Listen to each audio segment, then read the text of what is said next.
अड़उल के फूलवा में कवन गुना हो सुना मैया हमार। अड़उल के फूलवा में कवन गुना हो सुना मैया हमार।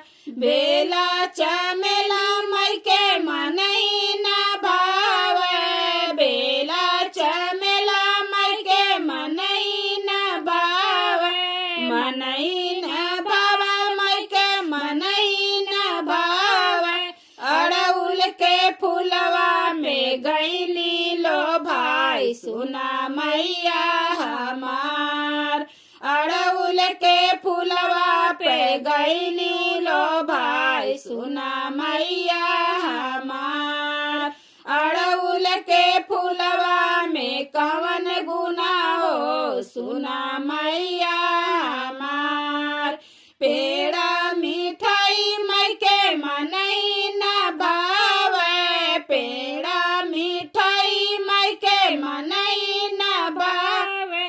लवंगा इलायची में कवन गुना हो सुना मैया हमार। लवंगा इलायची में कवन गुना हो मैया गईली लो भाई। हाथी घोड़ा मई के मनई न भावे, हाथी घोड़ा मई के मनई न भावे। शेरवा सवरिया में कवन गुना हो मैया मैया हमार। शेरवा सवरिया में कवन गुना हो सुना मैया हमार। अड़उल के फूलवा में कवन गुना हो मई गईलू लो भाई। साड़ी और साया मई के मनई न भावे, साड़ी और साया मई के मनई न भावे। ललकी चुनरिया में कवन गुना हो सुना मैया हमार।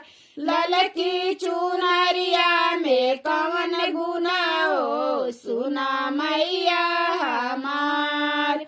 अड़उल के फूलवा में कवन गुना हो सुना मैया हमार।